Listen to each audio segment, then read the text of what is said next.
pas m'ont conduit dans le Tassili Nadjer, un plateau de grès à plus de 1000 mètres d'altitude, entièrement sculpté, tailladé. Pendant des millions d'années, son sol a été raviné par les eaux. Puis, avec la sécheresse, ce fut au tour du vent d'user et de polir ses roches. Le froid de la nuit et le chaud du jour ont fait éclater ces pierres. Seul, dans cette immensité, j'ai vu la terre se transformer.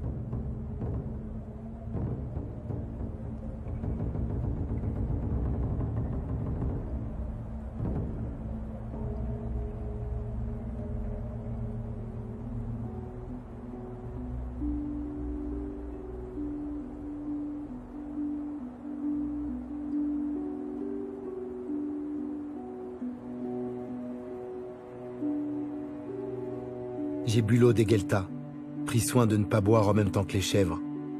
Je voulais goûter cette vie si loin d'Alger, dans ce pays si grand qu'il semble un continent.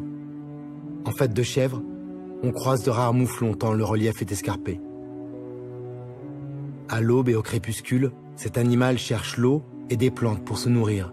C'est près des Gueltas, ces réservoirs d'eau naturelle dans la roche, qu'il risque le plus d'être victime d'un homme. L'espèce est menacée et vit réfugiée dans ces régions.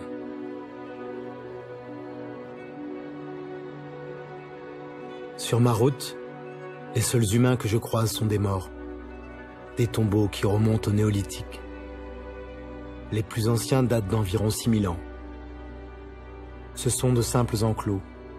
Au centre, un tumulus contient une chambre funéraire.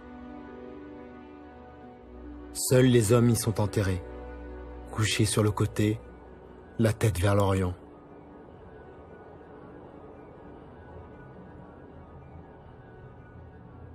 À partir d'ici, je suis entré dans le plus grand musée à ciel ouvert de l'époque néolithique. Il faut venir jusqu'ici pour le croire. Il faut voir la cité de Séphar, la plus grande cité troglodyte au monde. Une ville de pierre, avec ses façades immenses, ses avenues perpendiculaires, ses places, ses rues. Séphar est inscrit au patrimoine mondial de l'humanité depuis 1982. Mais ce n'est pas pour cette extraordinaire création du vent, c'est pour ce qui est caché ici.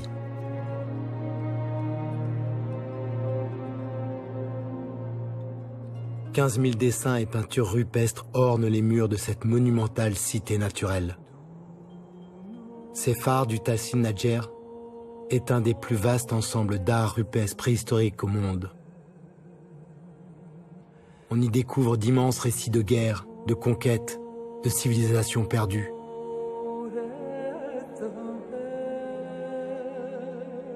On découvre aussi combien ce désert n'a pas toujours été aride. C'était une savane, un monde peuplé de girafes, de buffles ou de rhinocéros. 15 000 œuvres qui racontent 6 000 ans de changement du climat, de migration de la faune et d'évolution de la vie humaine aux confins du Sahara, comme un grand livre du désert.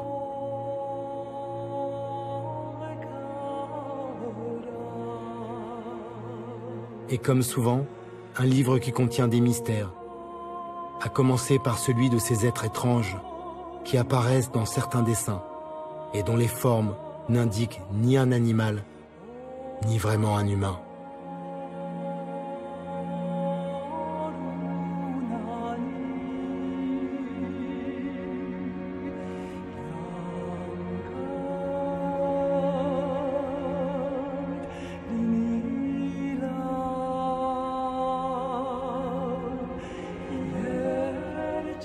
Rares sont les voyageurs qui s'aventurent au-delà de la cité de Séphar. Personne ou presque n'arrive jusqu'ici. Aux confins de l'Algérie, j'ai vu le Tadrart rouge. J'ai contemplé l'infinie beauté du monde, pour m'en souvenir à jamais. Puis je me suis agenouillé et j'ai fermé les yeux.